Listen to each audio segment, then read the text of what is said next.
श्री आसलपुर धाम के रूप में जगत जननी गौ माता और उसके वंश जिसमें भगवान नंदी, बैल, गोवत्स और गोवत्सा सब सम्मिलित है।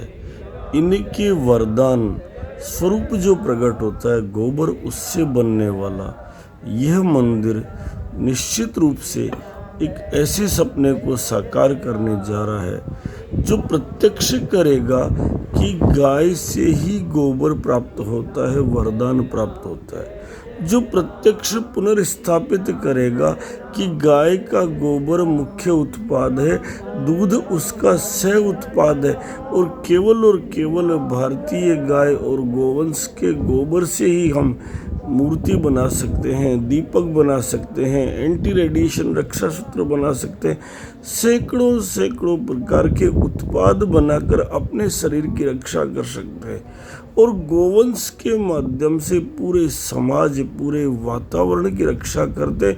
वो भी ऐसे वातावरण में जब सारी हवा विपरीत चल रही हो, उदक देश काल वायु इति का वातावरण बना हुआ हो, जहाँ देश, समय, वायु और जल विपरीत गति में जाते दिखाई पड़ रहे हों। ऐसी स्थिति में ये शुभ संकल्प ठीक वैसा ही लगता है कि मानो स्वयं नारायण कृपा कर रहे हैं। और उसमें भी अभी जो प्रकल्प प्रारंभ हुआ इससे ठीक पहले learning English through Shri Ramcharitmanas आदरणीय गुरुदेव अरविंद कुमार पुरोहित की शरणागति से उसका एक शब्द बहुत अच्छा लग रहा है। आज थर्ड पर्सन, हमारे यहाँ फर्स्ट पर्सन, सेकंड पर्सन और थर्ड पर्सन जो आंग्ल भाषा में, थर्ड पर्सन का अर्थ है साक्षी भाव। हम उस साक्षी भाव से करने वाले नारायण हैं, कराने वाले नारायण हैं। वो स्वयं जगत माता अपने वास्तविक स्वरूप को ठीक वैसे ही प्रकट कर रही है जैसे भगवान कृष्ण ने अर्जुन के समक्ष प्रकट किया। और उस समय अर्जुन व्यथित होकर बोल पड़ा, सखेति मत्वा प्रश्वम यदुक्तम, हे कृष्ण, हे यादव, हे सखेति। अरे महाराज, मैंने आपको भाई कहा, कभी सखा का, ये तो मेरा अपराध था। आप तो ब्रह्मा के भी पिता हो, पितासि लोकस्य चराचरस्य त्वमस्य पूज्यस्य गुरुर्गरीयान् न त्वत्समोऽस्ति वैदिक कुतोऽन्यो लोकत्रय अप्रतिम प्रभाव। तो उस अप्रतिम प्रभाव नारायण की अधिष्ठात्री अगर कोई है तो वो जगत जननी गौ माता है। स्वयं नारायण जिसके पीछे चलते हैं वो भारत की गाय है, भारत का गोवंश है। इसीलिए भारत के पंचांग में उस गाय का जन्मदिन वैसे ही मनाया जाता है जैसे भगवान रामचंद्र की रामनवमी और कृष्ण की जन्माष्टमी मनाई जाती है, वैसे ही गोपाष्टमी मनाई जाती है।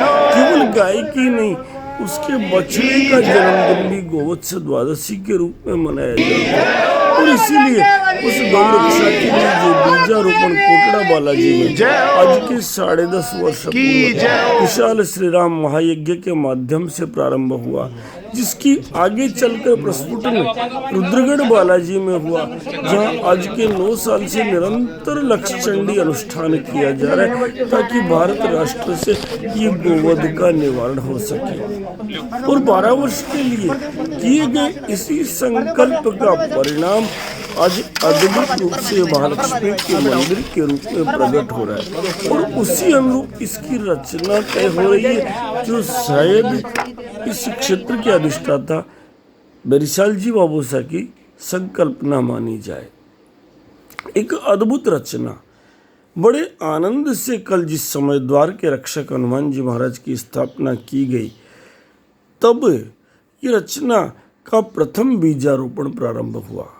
मूल मंदिर का जो गर्भगृह इतना विराट है कि ऐसा लगता है क्षीर सागर की रचना हो रही है। इस विराट गर्भगृह में वो जगन माता 100 फीट से ऊपर की गाय के गोबर से होकर विराजमान होगी और उसके हर अंग के अलग दर्शन की व्यवस्था होगी। सर्वांग दर्शन भी होगा सामने से। उसके ऊपर बरसों बरस से भगवान लड्डू गोपाल संपूजित हो रहे हैं, वो जगन माता के समक्ष विराजमान होंगे। जो नहीं चढ़ सकते वो लिफ्ट से चढ़कर दर्शन करेंगे। और उसके साथ में उसके पूर्वी द्वार पर भगवान गोबर के गणेश जी विराजमान होंगे 31 फीट की ऊंचाई को लेकर। उनके बगल में पिपलाद ऋषि स्थापित होंगे, जिनके स्मरण मात्र से शनि का दोष समाप्त हो जाता है। उत्तर दिशा में जिनका कल पूजन होकर नींव का मुहूर्त किया गया, वो महान महान वीर वज्रांग हनुमान जी महाराज विराजमान होंगे, और वो भी कुबेर के पद पर स्थापित होंगे, जहाँ जाकर वो सबको धन देंगे, सबको संकट मोचन के साथ समृद्धि भी प्रदान करेंगे। ऐसा अद्भुत रचना होना केवल और केवल ठाकुर जी की मर्जी है, क्योंकि हनुमान श्रीपदो वायुपुत्रो रुद्रो अनघो अजर है, श्रीपद पर विराजमान हो रहे हैं। हनुमान श्रीपदो वायुपुत्रो रुद्रो अनघो अजर अमृत्युर वीर वीरस्य ग्राम वासो जलाश्रय। धन दो, धन के अधिष्ठाता के रूप में बैठ रहे वो। इस भाव से जो बैठेंगे, एक अद्भुत तीर्थ के रूप में इसे विकसित करेंगे, और उसी रूप से इसका निर्माण होगा। आज इस शुभारंभ की शुरुआत हुई, उस समय पर बहुत ही सुंदर सुंदर गोभक्तों का एकत्रीकरण हुआ। बहुत सुंदर गोमय से रचित पूरा मंडप, और उस मंडप में इसी क्षेत्र से हिंदू धर्म की रक्षार्थ है एक शिरोमणि के रूप में कार्य कर रहे आदरणीय गजेंद्र जी भाई साहब मुख्य अतिथि के रूप में रहे। उनके साथ अध्यक्षता ज्योतिर्विद और मेरे अग्रज इस मार्ग के प्रेरणा स्तोत्र पंडित श्री सुरेश दादीच रहे।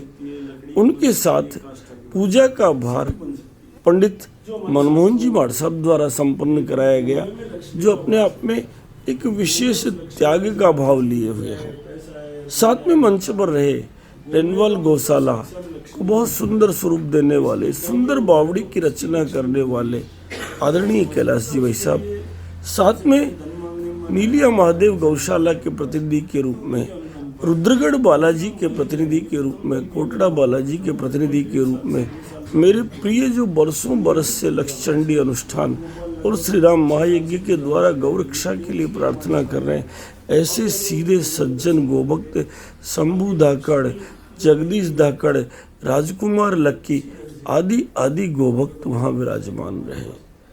सर्वप्रथम सबने बैठकर विचार किया, चर्चा की, और मुख्य अतिथि ने जब कहा कि सुनो, ये गोरक्षा का श्रेष्ठ माध्यम बनेगा, तो गजेंद्र जी भाई साहब के वो जो शब्द थे वो सबके हृदय में अपील कर रहे थे। साथ ही उन्होंने मार्ग भी रखा, बताया कि सुनो, ये अकल्पनीय है, ठीक उसी प्रकार जैसे कि कोटड़ा बालाजी का यज्ञ अकल्पनीय था। इसलिए इस अकल्पनीय कल्पना को साकार जो नारायण तत्व करने जा रहा है, उस नारायण तत्व के कार्य में हम केवल जुट जाएं बस। ना कोई प्रश्न, ना कोई उत्तर, बस समस्या से समाधान का एकमात्र मार्ग ये कि हम हृदय से उस कार्य में जुट जाएं। और उसी भाव को आदरणीय भाई साहब सुरेश जी ने रखा, और उन्होंने कहा कि सुनो, केवल बातों से गाय की रक्षा नहीं होगी, उठो कुछ करना प्रारंभ करो। उठो, घर घर में गाय की राखी बांधो, उठो, घर घर में गोबर की ईंट लगाओ, उठो, घर घर में गाय की सेवा करो, क्योंकि जो गाय की सेवा करेगा, भारतीय ज्योतिष कहती है, उसके घर में धन धान्य की प्राप्ति होगी और उसके घर में दाम्पत्य सुखी रहेगा। इस पूजा से पहले इस क्षेत्र में बेरिसाल जी के नाम से जो खंगारोतों की ब्रीड प्रारंभ हुई, बाद में खंगारोत वह ब्रीड है जिसने कश्मीर को स्थापित किया, जिसने अफगानिस्तान तक भारतीय ध्वज को लहराया। रामवंश की इस अद्भुत ब्रीड में बेरिसाल जी बाबूसा के समय नया नाम पड़ा, और वो बेरिसाल इसीलिए पड़ा कि शत्रु के हृदय में शाल की तरह चुभने वाली ब्रीड। उस ब्रीड के द्वारा स्थापित, श्रेष्ठ परंपरा के द्वारा स्थापित गुड्डा बेरिसालगढ़ में, जो कभी गुड्डा बेरिसाल के नाम से स्थापित हुआ था, बेरिसाल जी का गुड्डा, आज वो गुड्डा बेरिसाल जाना जाता है। उस गुड्डा बेरिसाल में उनके द्वारा स्थापित भगवती जगत जननी की प्रार्थना की गई, और वो ईंट जो बरसों से संपूजित हो रही है गोबर की, उसे लेकर सब वहाँ पहुँचे जहाँ हनुमान जी महाराज की स्थापना करनी है। उस ईंट के लेकर जब पहुंचे तब तक भी पीछे बैठे गोभक्त निरंतर रामधुन करते रहे। बहन मीरा, बाकी सब लोग रामधुन में मगन रहे, भजन गाते रहे और साथ ही साथ हर ईंट पर श्री राम लिखते रहे। और उसके पश्चात स्थापना का क्रम प्रारंभ हुआ। पूरा का पूरा क्रम एक देवीय वातावरण से सज्जित था। सबके सब लोग आनंद मना रहे थे। आप भी देखिए, आनंद लीजिए, सहभागी बनिए, बड़भागी बनिए और उस कल्पना को जो साक्षात नारायण कोटड़ा बालाजी के यज्ञ को 12 वर्ष पूरे होते होते भारत राष्ट्र में साकार करेंगे और एक धाम के रूप में ये स्थान सबको प्रकाश देगा। आप भी जुड़ जाइए। बोलिए जगत जननी गौ माता की जय, बोले नंदी भगवान की।